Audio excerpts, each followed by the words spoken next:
ഈ പഫ് സ്ലീവൊക്കെ നമ്മൾ ചെയ്ത് കഴിയുമ്പോൾ ഇതുപോലെ പ്ലീറ്റ് ഇടുമല്ലോ, നല്ല ഹൈറ്റായിട്ട് നിൽക്കുന്നുണ്ടോ? ഇത്രയും ഭാഗം ഹൈറ്റിൽ നിൽക്കുമല്ലോ നമ്മുടെ പ്ലീറ്റ് പോയിന്റ്. അപ്പോൾ നമുക്ക് എന്ത് ചെയ്യാം, ഇത് ഈ കൈക്കുഴി പോയിന്റിലേക്ക് കറക്റ്റ് ആണോ എന്ന് ചെക്ക് ചെയ്തിട്ട് സ്റ്റിച്ച് ചെയ്ത് തുടങ്ങാവുള്ളൂ കേട്ടോ. അതെങ്ങനെ നമ്മൾ നോക്കുന്നത്, ഈ പോയിന്റ് ഇതിങ്ങനെ വെച്ചിട്ട് എന്തുണ്ട്, ഈ കൈക്കുഴിയുടെ ഈ പോയിന്റ് സെൻറ്റർ പിടിക്കണം കേട്ടോ. എന്നിട്ട് ഈ കറക്റ്റ് സെൻറ്ററിൽ നിന്ന് ഇങ്ങനെ ഈ ഷേപ്പിൽ ഇതുപോലെ വച്ച് കൊടുക്കണം.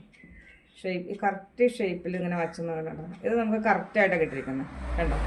ഇത് നമുക്ക് കറക്റ്റായിട്ടാണ് കിട്ടിയിരിക്കുന്നത്. അതുകൊണ്ടൊന്നും ചെയ്യേണ്ട.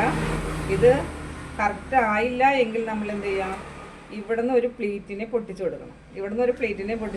അതുപോലെ തന്നെ ഈ സൈഡിൽ മാത്രം പൊട്ടിച്ചാൽ പോരാ, അതുപോലെ തന്നെ ഇപ്പുറം സൈഡിൽ നിന്നും പൊട്ടിക്കണം. അല്ലെങ്കിൽ നമ്മൾ പ്ലീറ്റ് ഇട്ട് വച്ചിരിക്കുന്നത് ഒരു സൈഡിലേക്ക് കുറിഞ്ഞു പോകും, ഒരു സൈഡിലേക്ക് കൂടി പോകും കേട്ടോ. അതുപോലെ വരും. അപ്പോൾ ഇതൊന്ന് ശ്രദ്ധിക്കണേ.